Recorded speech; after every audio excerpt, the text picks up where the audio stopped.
हरि शरणं हरि शरणं हरि शरणं हरि शरणं। राम राम। साप्ताहिक सत्संग के लिए हमारे चैनल को जरूर सब्सक्राइब करें।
हरि शरणं।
राम राम।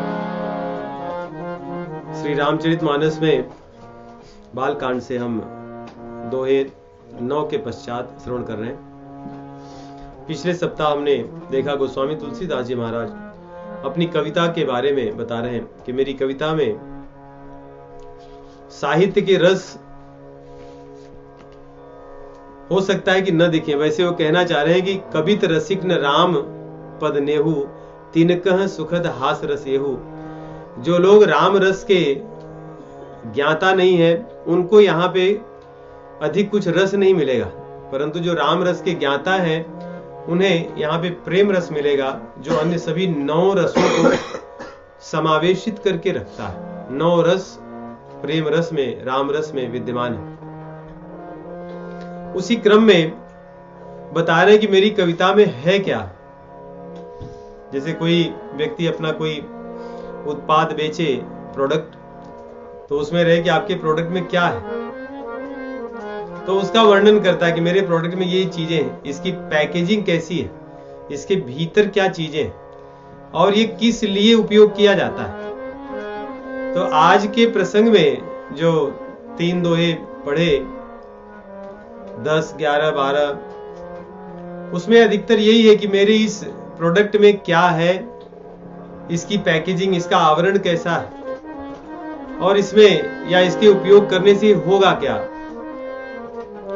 इसलिए यहां आरंभ कहते हैं कि मेरी पैकेजिंग में क्या है।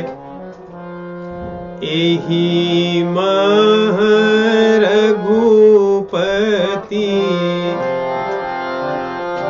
नाम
आपकी इस कविता में क्या है। इसमें रघुपति के नाम को मैंने लिखा है। श्री रामचरितमानस में रामचंद्र जी का नाम ही लिखा गया है। इसलिए हम कह रहे थे कि इसकी सभी चौपाइयों दोहों में आपको र और म मिल जाएंगे, जो राम के बीज अक्षर है, सब में मिलेंगे। और कह रहे हैं रघुपति का नाम है कैसा। इसलिए देखिए गोस्वामी तुलसीदास जी के समय राम नाम वाले बहुत से लोग थे। कई लोग कहते थे कि वो अयोध्या वाले रामचंद्र जी का नाम राम नहीं है, हम उसको नहीं जपते, हम किसी और राम को जपते हैं। इसलिए गोस्वामी तुलसीदास जी ने बहुत स्पष्ट कहा कि मैं राम जी का नाम तो इसमें लिख रहा हूं, लेकिन कौन से राम। एहि मह रघुपति नाम उदारा। जो रघुकुल के स्वामी है, महाराज दशरथ जी के जो पुत्र हैं, उन रामचंद्र जी के नाम को मैं लिख रहा हूं। इसलिए जो लोग अन्य राम को जान रहे हैं, हम उनका नाम नहीं लिख रहे हैं, ऐसा स्पष्ट कह रहे हैं। और ये नाम कैसा है, ये उदार है। देखिए किसी के नाम को उदार कोई नहीं कहता, व्यक्ति उदार हो सकता है, लेकिन किसी का नाम उदार हो, यह बड़ी विलक्षण बात। उदार तो उसको कहते हैं जो उत्कृष्ट दाता हो, जो बिना विचार किए कुछ भी दे दे किसी को। कोई व्यक्ति उस योग्य ना हो फिर भी उसको दे दे। तो रामचंद्र जी तो है ही है वैसे दानी, कि रघुवंश के सभी लोग दानी के रूप में जाने जाते हैं, महादानी। परंतु भगवान का नाम उनसे भी बड़ा दानी है। रामचंद्र जी तो बहुत सी चीजें विचार करके देते हैं।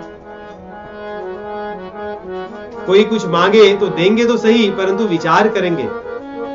लेकिन नाम विचार नहीं करते नाम देवता, ये तो ऐसे उदार दानी, इसलिए उनके नाम को उदार कह रहे हैं। देखिए नाम महापापी को भी वही गति देता है जो महापुण्यमान अमल आत्मा विमल आत्मा को देता है। यह ऐसा उदार है। ये किसी के भी दोष को नहीं देखता, बल्कि उसके दोष को नष्ट कर देता है। कोई भी कैसा पापी हो, जैसे हमसे कोई व्यक्ति मांगे और अकड़ कर मांगे, हमें दे दो, हम भी विचार करेंगे कि कैसा व्यक्ति ऐसे कैसे मांग रहा है, हम बहुत सोच समझ कर तब देंगे या नहीं देंगे। लेकिन रामचंद्र जी का नाम ये नहीं देखता कि कौन कैसे मांग रहा है। भाय कुभाय अनख आलस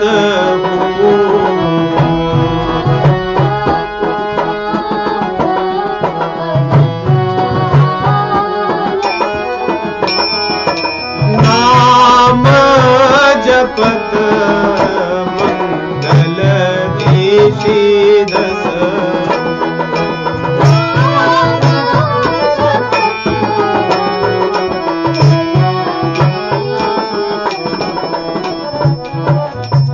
चाहे जैसे आप भाय कुभाय अनक आलसों। भागवत महापुराण में कहते हैं कि सांकेतम परिहास्यम वा स्तोभम हेलन में वा वैकुंठ नाम ग्रहणम अशेषागहरम विदु। सांकेत्यम कि कोई व्यक्ति ऐसे ऐसे करके भी किसी से बोले भाई ला दे तो व्यक्ति कहते हैं ऐसे मांगा जाता है क्या। लेकिन आप संकेत में भी भगवान का नाम लोगे तो कल्याण ही करेगा। हंसी मस्करी करके भी करोगे, नाम लोगे, तभी भी आपको गति देगा। स्तोभम हेलन मेवा, और बिना इच्छा के भी किसी और कार्य को करते हुए भी कर लोगे, अपमान पूर्वक कर लोगे, फिर भी ऐसा उदार है कि आपको परम गति प्रदान करता है। और ये बातें कह रहे हैं कि मैं अपनी मनमानी नहीं कह रहा हूं कि मेरे मन में आ गया तो मैं कह रहा हूं। ये पुराणों श्रुतियों ने गाया है कि भगवान का नाम ये अति पावन है, अति उदार है। वैसे जो अति यहाँ पे चौपाई में आई है, ये अति पावन के लिए भी है, और उसके पहले जो उदारा है, उदारा के लिए भी अति उदार है और अति पावन है। और पुराणों और श्रुतियों ने इस बात की पुष्टि की है। तो कह रहे मेरे रामचरितमानस में भगवान के नाम को ही मैंने लिखा है। और भगवान है कैसे, या यहाँ पे कह रहे भगवान नहीं, भगवान का नाम कैसा है।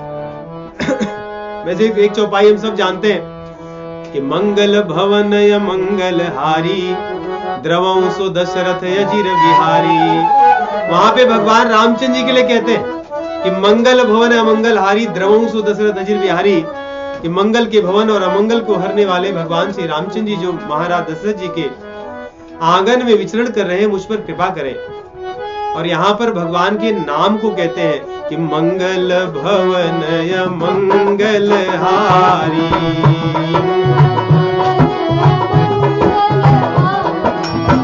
उमा सहित जहि जपत पुरारी,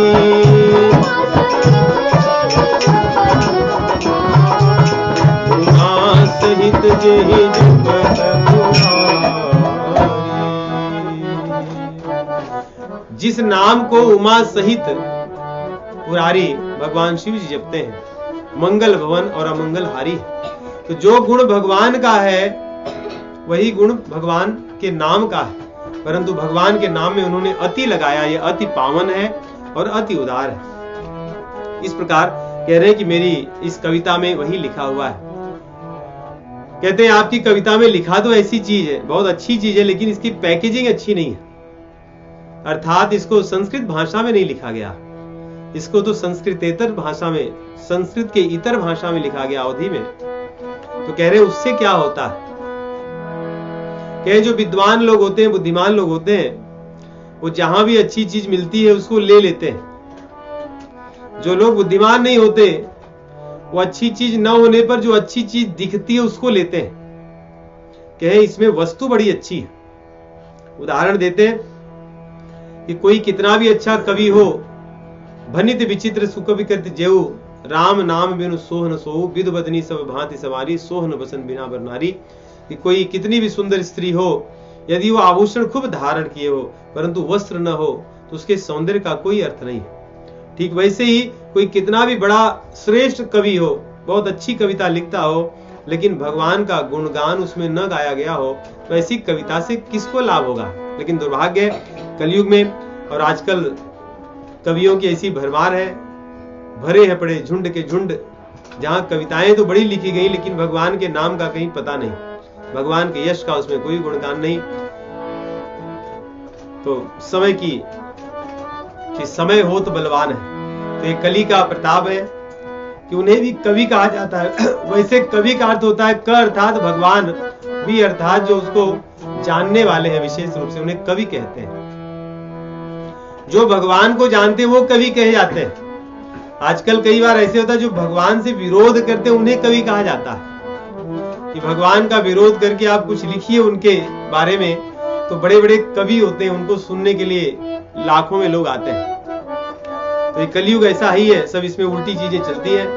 गोस्वामी तुलसीदास जी कहते हैं कि कोई कवि ऐसा हो जिसके अंदर कवित्व का गुण न हो, लेकिन भगवान के यश को लिखने वाला, उसको बुद्धिमान लोग बड़े सम्मान पूर्वक सुनते हैं और कहते हैं।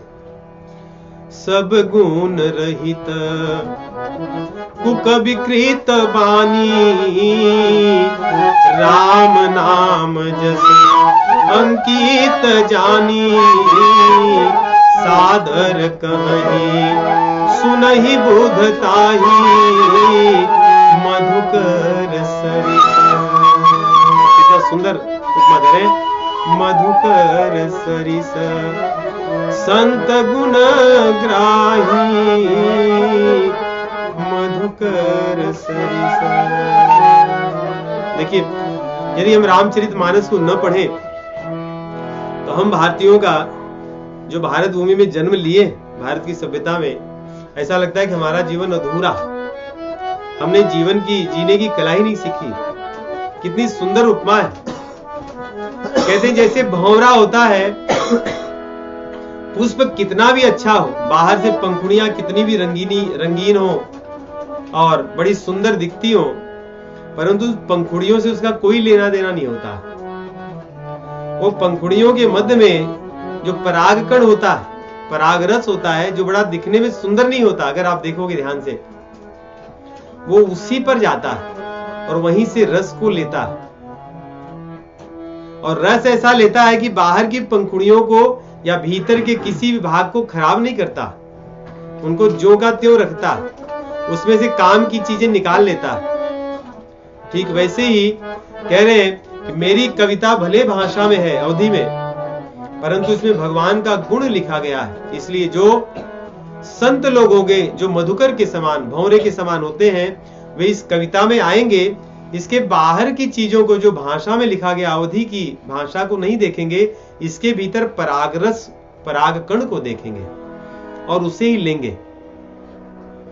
और जो बाहर की कविता है उसके बारे में कोई टीका टिप्पणी नहीं करेंगे। जैसे भंवरा है, बाहर की पंखुड़ियों को कुछ नहीं छूता, कुछ नहीं करता, उन्हें वैसे ही रखता है। इसलिए सादर कहीं सुनहि बोधताही, मधुकर सरिस संत गुण ग्राही।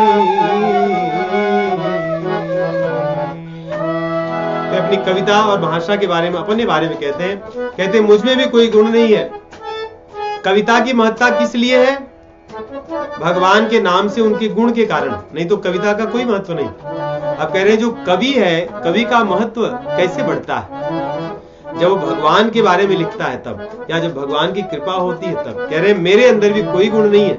जैसे मेरी अवधि भाषा में कोई अच्छा नहीं दिखेगा, वैसे मैं कवि के रूप में अच्छा नहीं हूं तब तक, जब तक भगवान की कृपा मुझे नहीं मिलती। परंतु रामचंद्र जी की कृपा मुझे मिलती है, इसलिए मेरी कविता अच्छी होगी और मैं अच्छा लिखूंगा, ये मुझको विश्वास है, ये आत्मविश्वास है। कई बार हमको आत्मविश्वास लगता है कि हम बड़े घर के व्यक्ति हैं, बड़े धनवान हैं, इसलिए मेरा आत्मविश्वास है कि हम इतने धनवान हैं। जैसे कोई व्यक्ति करोड़पति हो, बिलियनियर हो, तो उसका आत्मविश्वास, आत्मसम्मान $1 बिलियन के अनुसार ही रहेगा। कोई मिलेनियर हो तो उसका आत्मविश्वास, आत्मसम्मान $1 मिलियन के अनुसार होगा। नहीं, $10 मिलियन वाले मिलके 1 बिलियनियर को अगर अपमानित कर दें तो कहेगा कि मेरा आत्मसम्मान इन्होंने नष्ट कर दिया या ध्यान नहीं रखा, क्योंकि उसका आत्मसम्मान धन के कारण। परंतु यहां पे गोस्वामी तुलसीदास जी कहते हैं मेरा आत्मसम्मान भगवान के प्रेम के कारण, इसलिए मुझे अपने आप पर विश्वास है, आत्मविश्वास है मेरा, मेरे मन में आत्मसम्मान की भावना है अपने प्रति। इसलिए मैं जो कुछ लिखूंगा उसको बड़प्पन मिलेगा, क्योंकि मेरी कविता में, मेरी लेखनी में, मेरे विचारों में रामचंद्र जी का संग है, उनके यश का संग है। के ही न सुसंग बड़प्पन पावा, के ही न सुसंग, के ही न सुसंग बड़प्पन पावा।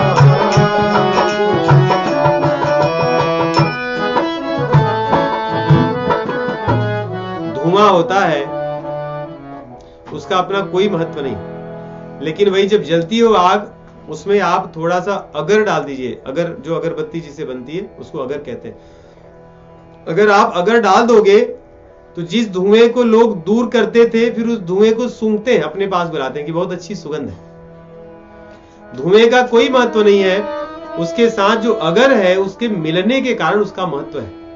वैसे हमारी वाणी का, हमारे भाषा का, हमारे विचारों का कोई महत्व नहीं जब तक भगवान का संग उसको न प्राप्त हो।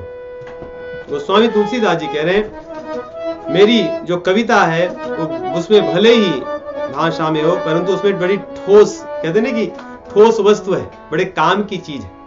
भनी ती भदेश वस्तु भली बरनी, राम कथा जगमंगल करनी। इसके कविता के अंदर भले दिखने में अच्छी नहीं है, जो भरी गई है, जो उसका मटेरियल है वो बहुत अच्छा है, जो वस्तु बड़ी अच्छी है। वस्तु क्या है? राम कथा है। राम कथा करती क्या है? मंगल। मंगल करन कलिमल हरन, तुलसी कथा रघुनाथ की, गतिपूर कविता सरित की, जो सरित पावन पाथ की। हम लोग अपने मन के दोष को दूर करने के लिए बहुत से प्रयास करते हैं, लेकिन जो अनादिकाल से सिद्ध विधि है उसको छोड़कर हम लोग भगवान की कथा से दूर हो गए। पहले लोग भले बहुत पढ़े लिखे नहीं थे, लेकिन घरों में कम से कम सोते समय भगवत कथा श्रवण करते थे। वो पढ़ने कहीं नहीं जाते थे, लेकिन परंपराओं से सुने हुए थे, उसी को सुनते और उसी के अनुसार जीने का प्रयास, ऐसे नहीं कि सुनते केवल, उसी के अनुसार जीने का प्रयास करते। एक दूसरे को उदाहरण देकर कहते, अरे देखो रामायण में कैसा है, महाभारत में कैसा है, उन्होंने कैसा किया, उन्होंने कैसा कहा, आप कैसे कर रहे हो, हम कैसे कर रहे हैं। उसका दृष्टांत देकर अपने जीवन को देखते। इसलिए लोगों के जीवन में आनंद था, शांति थी, मंगल था। अभी हम सब पढ़े लिखे बहुत अधिक, लेकिन भगवान की कथा से बहुत दूर हो गए। ऐसे ही कुछ लोग होंगे जहां भगवत कथा की चर्चा होती होगी, और तो छोड़िए, सत्संग करने वालों के घरों में भी नहीं होती है। उनके घरों में भी अधिकतर सांसारिक चर्चा ही सतत होती है, और भगवत चर्चा के लिए समय नहीं होता, उसका कोई स्थान नहीं होता। और भगवत कथा उनके लिए बस सप्ताह में जब सत्संग हो, कोई वैसा कार्यक्रम हो, बस उतनी ही एक होती है। परंतु जब भगवत कथा को अपने जीवन की शैली बनाएंगे, तब उसके परिप्रेक्ष्य में हम अपने आप को देखने लगेंगे।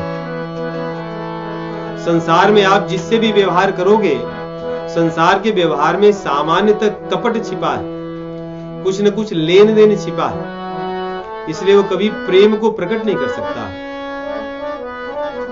परंतु यदि भगवान की कथा को श्रवण करोगे, यहाँ सांसारिक कोई कपट नहीं है, यहाँ पे निर्मल प्रेम है, निष्काम प्रेम है। उसके कारण ही हमारे हृदय के मल नष्ट हो सकते हैं और शुद्ध हो सकते हैं, और तभी मंगल हो सकता है। नहीं तो मंगल तो हम कह सकते हैं, ये मंगल आदमी एक ही जगह यूज करता है, आजकल उपयोग करता है। आपकी यात्रा मंगलमय हो, अगर उसको पूछे कि इसका क्या अर्थ समझाएंगे आप, मतलब आपकी यात्रा सुरक्षित हो। वास्तव में ये शब्द प्राचीन है। पहले लोगों की यात्राएं सामान्यतः तीर्थों की हुआ करती थी,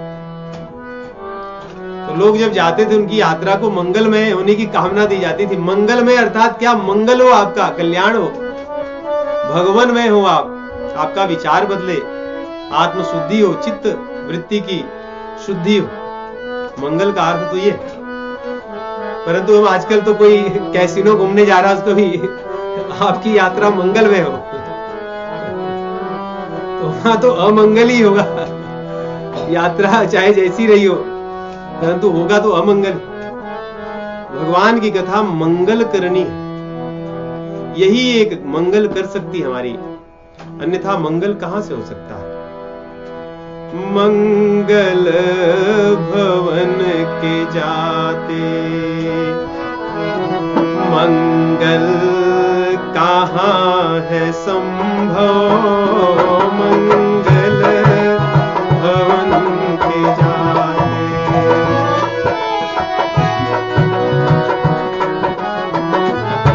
मंगल भवन के जाते संभव कहाँ है मंगल। जब मंगल भवन भगवान ही हमसे दूर हो जाएंगे, हम उनसे दूर हो जाएंगे, तो संभव हो ही नहीं सकता कि कुछ मंगल हो। इसलिए कह रहे हैं मेरी कविता मंगल करनी है, क्योंकि इसमें रामचंद्र जी का गुण लिखा गया है। उदाहरण देते हैं, जैसे भगवान शिव जी के देह पर श्मशान की राख को लगाया जाता है, और जब उनके शरीर पर वो लग जाती है तो मंगल करनी हो जाती है। लोग उसको प्रणाम करते हैं, अपने तिलक लगाते हैं, शीश पे लगाते हैं, जबकि वो किसी मृत देह को जलाने के बाद मिली हुई भस्म है, जो अछूत है, अमंगल है। परंतु भगवान शिव जी क्योंकि मंगल के घर हैं, उनको स्पर्श हो जाने पर वो अमंगल में भस्म भी मंगलमय हो जाती है। ठीक वैसे ही मेरी वाणी जो भगवान के गुणों को गान करने वाली है, भगवत गुण के कारण ये मंगलमय है। उदाहरण और देते हैं कि प्रिय लागहि अति सबहि मम भनित राम जस संग, दारु विचार की करई को बंदी मलय प्रसंग। मलय पर्वत पर हजारों वृक्ष होते हैं, हजारों वृक्षों में सब चंदन के नहीं होते, पता है आपको, लेकिन क्योंकि वहां चंदन इतने होते हैं कि वहां से बहने वाली वायु की सुगंध चंदन के साथ चंदन को लेकर आती है, तो जिन वृक्षों को, जिन पत्तों को स्पर्श करती है, वे सब चंदन के जैसे सुगंधित हो जाते हैं। तो चंदन का पेड़ न भी होगा तो उसको लेने पर सुगंध चंदन की ही आती है। तो कहते हैं जो बुद्धिमान व्यक्ति होता है, वो चंदन की सुगंध लेकर उस लकड़ी को भी सम्मान करता है। वो नहीं सोचता कि किसकी लकड़ी है, बबूल की लकड़ी है कि आम की है कि जामुन की है तो उसमें सुगंध चंदन की है, तो चंदन का आनंद तो ले सकता है, सुगंध तो ले सकता है। ठीक वैसे ही कोई जो बुद्धिमान व्यक्ति होंगे, वे ऐसा विचार कभी नहीं करेंगे कि रामचरितमानस तो अवधी भाषा में लिखी गई है। ये तो वही करेंगे जो असज्जन होंगे, क्योंकि इसमें हरि रूपी जो चंदन है, भगवान श्री रामचंद्र जी का गुण, वो इसमें लगा हुआ है, इसलिए इसमें सुगंध उसी की है। आगे उदाहरण गाय का देते, तो काली गाय होती है श्यामा, उसका दूध बहुत औषधि कारक होता है। अब कोई कहे कि अरे गाय तो काली है, इसके दूध के हम नहीं पिएंगे,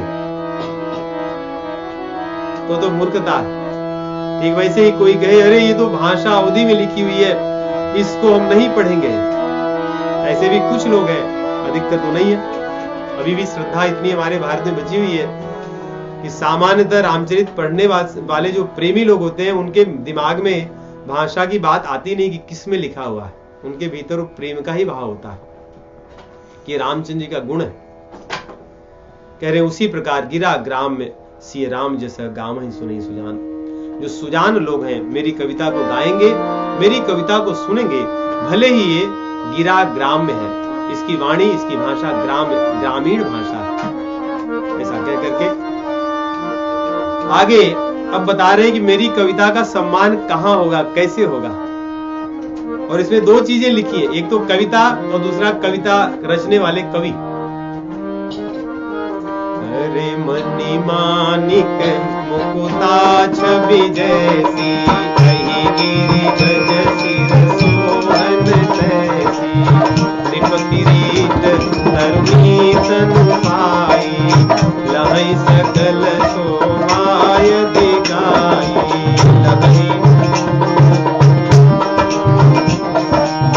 लहै सभै लहै सकल शोभाय दिगाई।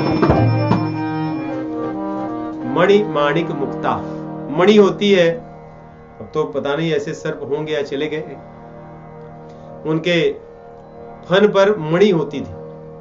वो मणि वास्तव में विष को नष्ट करने वाली औषधि भी होती थी। उस मणि के स्पर्श से सर्प का विष नष्ट हो जाता था, इसलिए बड़ी काम की होती थी। उस मणि को निकाल लेने पर सर्प व्याकुल हो जाता था, वो अपने संतुलन को खो देता था और कई बार नष्ट भी हो जाता था, व्याकुल होकर के मर भी जाता है। तो इतनी महत्वपूर्ण मणि होती है। और माणिक, पर्वतों पर मिलने वाली जो मणियां, पर्वत मणि जिसको कहते हैं, और मुक्ता जो हाथी के दांत या हाथी से निकलते हैं। कहते हैं इनकी शोभा, मणि की शोभा सर्प के ऊपर अच्छी नहीं लगती। पहाड़ों पर पड़ी रहे माणिक, उसका क्या लाभ है? उससे किसका लाभ होगा? मुक्ता हाथी के पास हो, उसका क्या है? कैसे ये सब तो शोभा तीन लोगों का नाम बता। नृप अर्थात राजा के पास हो तो राजा उसका सदुपयोग करता है, और नृप किरीट, यहाँ पे श्लेष अलंकार है कि एक तो नृप और दूसरा नृप किरीट, और राजा के मुकुट पर अगर शोभायमान हो मुक्ता माणिक्य तो अच्छा लगता है। और तरुणी जो सुंदरी युवती स्त्री हो, उसके पास यदि हो तो वो अपने आभूषण के रूप में इन्हें धारण कर सकती है। अन्यथा ये हाथी के पास, पर्वत पर और सर्पों के पास इनका क्या प्रयोजन है? ठीक वैसे ही मेरी ये कविता तो निकली है मुझसे, जैसे सांप से मणि निकली है, पर्वत से माणिक निकला और हाथी से मुक्ता निकले, लेकिन ये वहां अच्छे नहीं लगते, वहां नहीं टिकते। वैसे ही मेरी जो कविता है ये मेरे पास नहीं टिकेगी, ये कहीं ना कहीं और जाएगी। उन लोगों के पास ये मेरी कविता शोभा बढ़ाएगी। और वैसे ही मैं हूं जो, मेरा सम्मान भी वहां नहीं होगा जहां मैं निकला हूं, जहां से मैं निकल करके जहां जहां जाऊंगा वहां मेरा सम्मान होगा। यहां पे भी श्लेष भाव है। इसलिए गोस्वामी तुलसीदास जी की कविता उनके जाने के बाद बहुत प्रसिद्ध हुई। उनके पास से जब निकल गई तब सर्वत्र व्याप्त हुई। और गोस्वामी तुलसीदास जी भी जहां जन्मे थे वहां से जब दूर गए, पहले तो उन्हें राम बोला ही कह करके सब राम बोला ही कहते थे, राम बोला है, अरे ये तो ऐसा है, ऐसे ग्रह नक्षत्र में जन्मा है कि क्या कहें। परंतु जब जहां चले गए उस स्थान को छोड़ करके, तब तुलसीदास जी, तब राम बोला तुलसी हो गए, तुलसीदास हो गए, सर्वत्र पूजे जाने लगे। तई से ही उसी प्रकार, कैसे जैसे मणि माणिक और मुक्ता है, वैसे ही मेरी कविता और मैं हूं। तई से ही सुकवि कवित बुध कहि,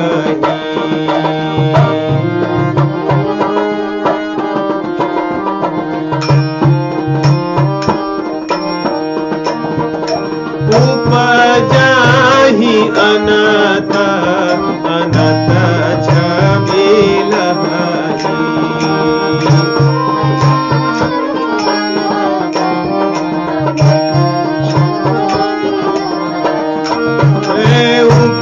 उपजाहि अनत अनत छबिल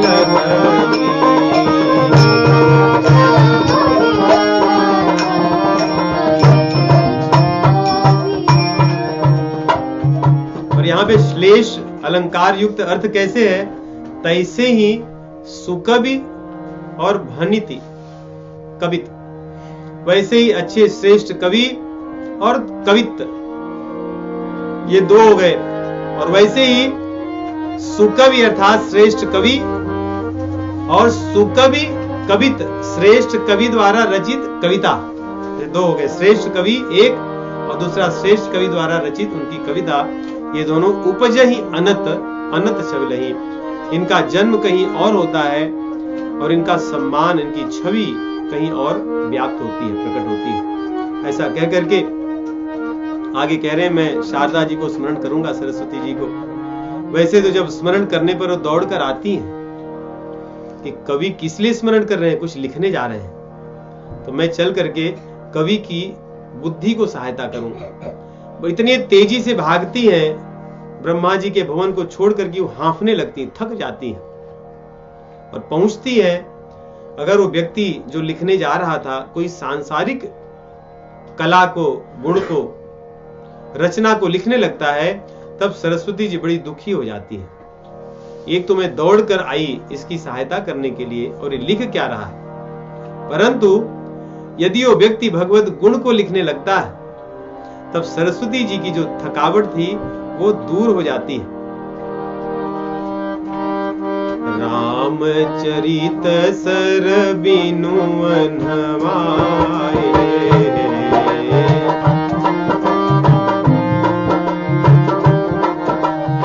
सो श्रम जाई न कोटि उपाये।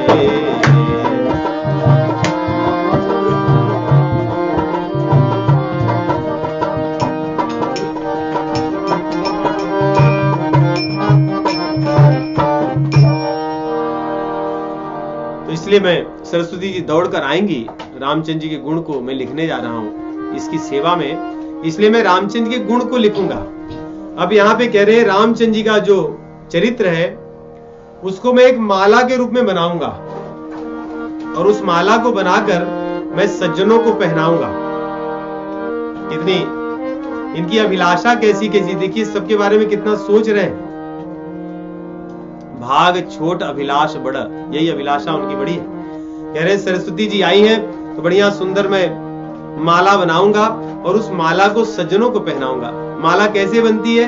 मोतियों से, और उसमें एक धागा होता है, उसको कोई बनाने वाला होता है। लेकिन मोती कहां से मिलती है? मोती तो सीप में से मिलती है। सीप कहां होता है? समुद्र में। उसके सीप के अंदर मोती कब बनता है?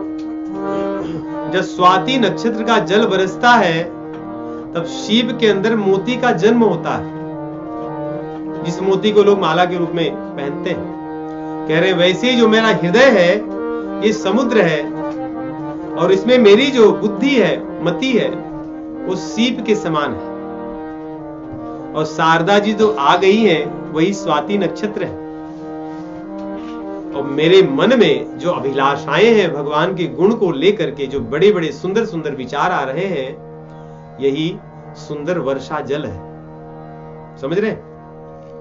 मेरा हृदय जो है ये समुद्र है। समुद्र के अंदर सीप होती है, अर्थात मेरा मति, मेरी जो बुद्धि है वो सीप है। सीप के अंदर जब स्वाति का जल जाता है तो मोती बनती है। स्वाति का जल क्या है? मेरे सुंदर विचार।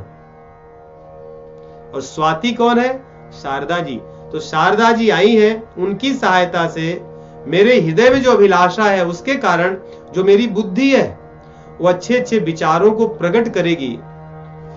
और फिर उसके बाद में मैं उसको बढ़िया से पिरोऊंगा, युक्ति लगा करके, जैसे सुई को लेकर के बेध करके मोतियों को और धागा लगा करके बढ़िया माला बनाई जाती है, वैसे ही रामचंद्र जी के गुण रूपी धागे को लेकर के मैं युक्ति से पोहूंगा, वेद करके इन मोतियों को बढ़िया माला बनाऊंगा। और उस माला को क्या करूंगा?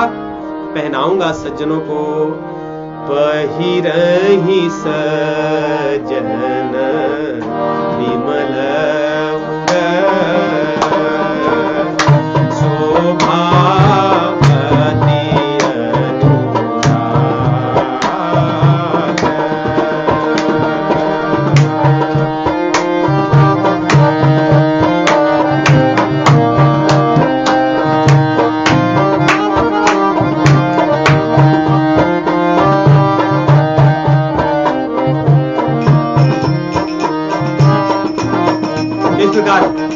बढ़िया सुंदर माला बन गई।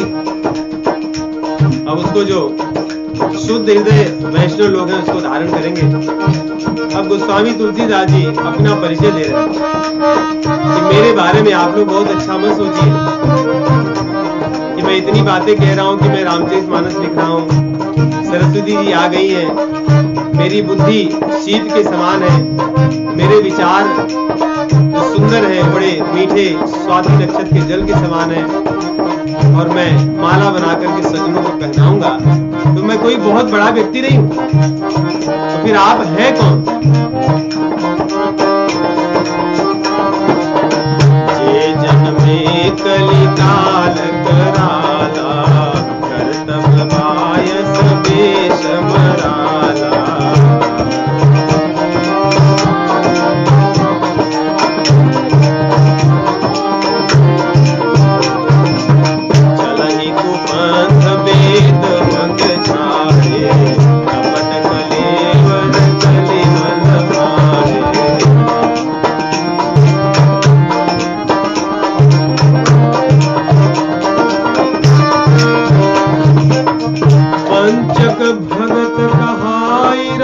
के किंकर कंचन को काम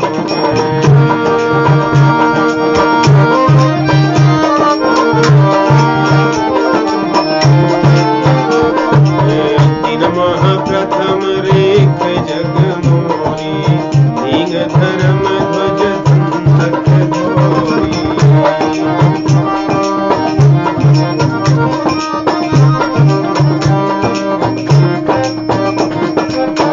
जो अपने अवगुण सब कहूं बाढ़ई कथा पार नहीं रहूं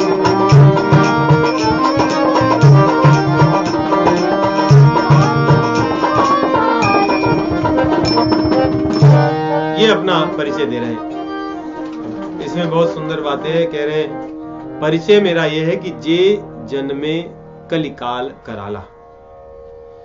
जैसे कोई व्यक्ति अगर जन्म लिया है इतना ही पर्याप्त है। जैसे आप जेल में जाइए,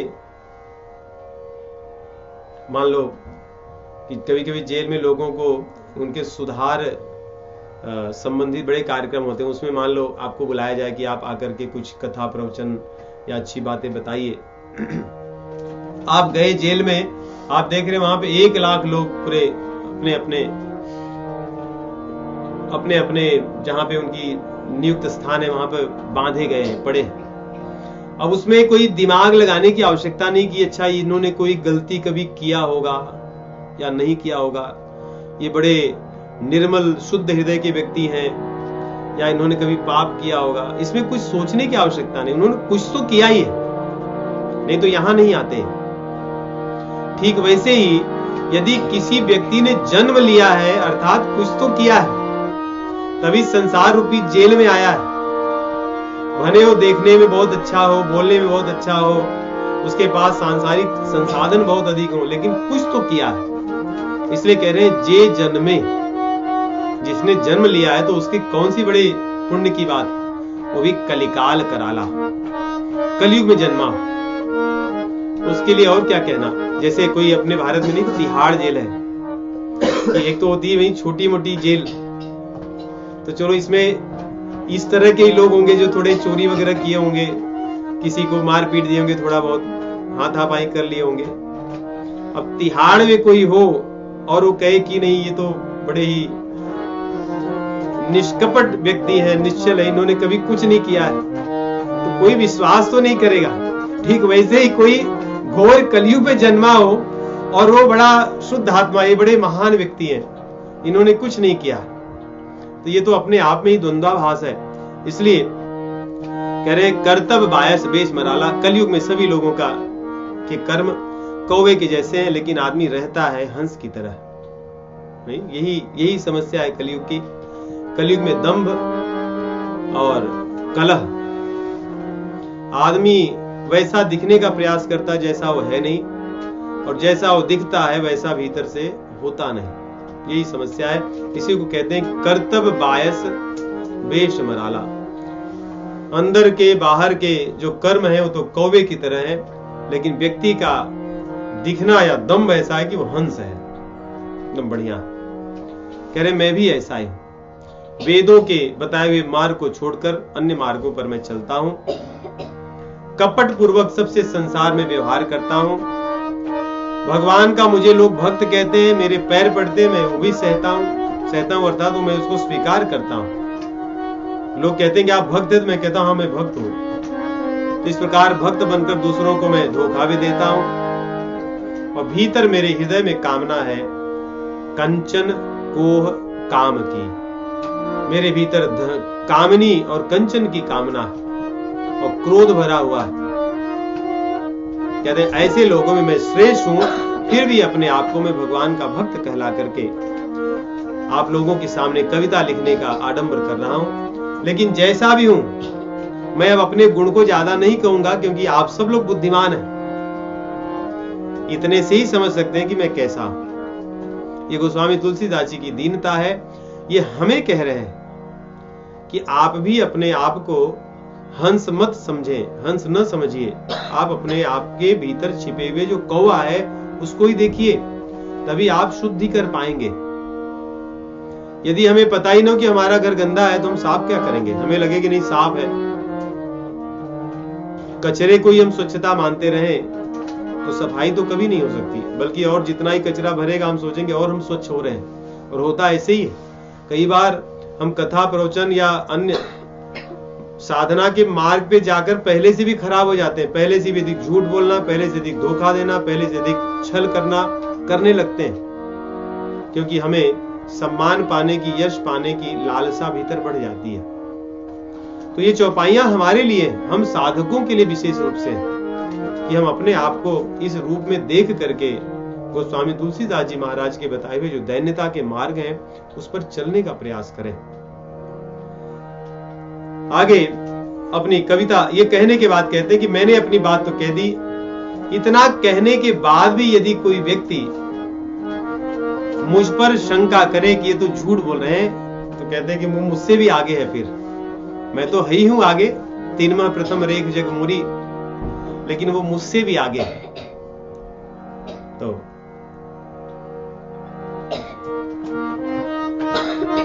कोई कैसा भी क्यों न हो, गोस्वामी तुलसीदास जी जो यहाँ पे वर्णन किया है कि मैं कैसा हूं, ऐसा होकर भी आज वो हम सभी के पूजनीय, हम सभी के आचार्य चरण, हम सभी के अध्यात्म मार्ग पर चलने के मार्गदर्शक है। क्यों? क्योंकि उनके अंदर ये सब गुण थे जो उन्होंने बताया। इसलिए नहीं, क्योंकि उन्होंने भगवान का गुण गायन किया, भगवत कृपा से वे उन गुणों से ऊपर उठ गए। संसार में जब तक हम रहेंगे, देखिए संसार एक काजल से भरा हुआ एक कुआं है। सामान्यतः व्यक्ति को लगता है कि इनके अंदर ये है, इनके अंदर ये है, मैं तो एकदम साफ हूं, मैं शुद्ध आत्मा हूं, विमल आत्मा हूं, मैं तो एकदम भगवान को प्राप्त कर चुका हूं। भैया, जब आप इस संसार में आए हो जो काजल से भरा हुआ कुआं है और आप श्वेत वस्त्र पहने हो, तो आपको काजल तो लगेगा ही लगेगा। इसलिए आपके जीवन में कहीं न कहीं कलंक तो लगना ही है, पाप तो होना ही है। तो क्या हमारे लिए फिर कोई आशा नहीं है? क्या हमारा जीवन व्यर्थ हो गया? नहीं, हमारे लिए तो हमारे भगवान श्री रामचंद्र जी के चरण कमल जो हैं, वही हमारे आश्रय हैं, वही हमारी प्रेरणा के स्रोत हैं। कि संसार में तो सब गिरे हुए हैं, परंतु उठता तो वही है जो भगवान के चरण कमलों का आश्रय लेता है। संसार में कोई वैसे ही उठ जाए, उसके उठने को भी गिरना ही मानते हैं, क्योंकि अंत में तो व्यक्ति गिरता ही है। परंतु जो भगवान के चरण कमलों का आश्रय ले ले, यत पादप्लवमेकमेव ही भवाम बोधेस तीर्षावताम, जिसके चरण कमल एकमात्र इस संसार सागर से तरने के लिए नौका है। समाश्रिता ये पद पल्लव प्लवम महत पदम पुण्य यशो मुरारे, ब्रह्मा जी कहते हैं। एकादश स्कंद में भी नव योगेश्वर कहते हैं, नृदेह माध्यम सुलभम सुदुर्लभम प्लवम सुकल्पम गुरुकर्णधारम, कि संसार में, संसार सागर से तरने के लिए भगवान के जो चरण कमल हैं, ये मानव शरीर है, ये सब नौका के समान है, इसी से हम तर सकते हैं। गोस्वामी तुलसीदास जी कह रहे हैं, कोई कितना भी पतित क्यों न हो, जे जन्मे कलिकाल कराला, ये सब बताने के बाद कह रहे हैं, तीनमा प्रथम रेख जग मोरी, अर्थात संसार में सबसे पतित कोई व्यक्ति क्यों न हो, परंतु कह रघुपति के चरित अपारा, रहमति मोर निरत संसार।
मेरे अंदर स्वयं की तो कोई सामर्थ्य नहीं है, परंतु भगवान के चरण कमलों का आश्रय मुझे प्राप्त है। उनकी प्रभुता पर मुझे विश्वास है, उनकी भक्त वत्सलता पर मुझे विश्वास है, और उसी विश्वास और श्रद्धा के कारण मैं एक प्रकार से साहस कर पा रहा हूं। भीतर से तो मुझे कायरता या कदराई लग रही है, संकोच हो रहा है कि मैं लिख पाऊंगा कि नहीं, परंतु जिन भगवान के गुण को सरस्वती जी नहीं गा पाती, भगवान शिव जी नहीं गा पाते, शेषनाग हजारों हजारों मुख वाले होकर भी नहीं गा पाते, मेरे पास तो एक ही मुख है, मैं तो देवता भी नहीं हूं। वे लोग अगर गाने का प्रयास करते हैं, गाते हैं, तो मैं भी गाऊंगा। वे लोग भी भगवान के गुणों को भगवान के आश्रित होकर के गाते हैं, तो मैं भी वैसा ही आश्रय लूंगा। मैं भी उन्हीं की तरह उनके भगवान के आश्रित होकर के भगवान के गुणों को गाने का प्रयास करूंगा। क्योंकि कह रहे जही मारुत गिर मेर उड़ाही कहो तूल के लेखे माही। यदि शारदा शेष महेश नहीं गा पाते, उनके सामने तो मैं क्या हूं। जैसे वायु इतना तेज है कि कभी अगर तूफान आए जोर से तो मेरू पर्वत को भी उड़ा सकती है, तो कोई रूई की क्या बात है। वैसे भगवान की प्रभुता इतनी, उसकी सामर्थ्य, उसकी महिमा इतनी अधिक है कि भगवान शिव जी भी नहीं गा पाते, वेद पुराण नहीं गा पाते, तो मैं उनके सामने तो एक रूई के समान हूं, इसलिए मैं तो कुछ कर ही नहीं सकता। फिर भी भगवान के भक्त वत्सलता पर, उनकी प्रभुता पर ही मुझे विश्वास है कि उन्हीं की कृपा से मैं इसको गा पाऊंगा।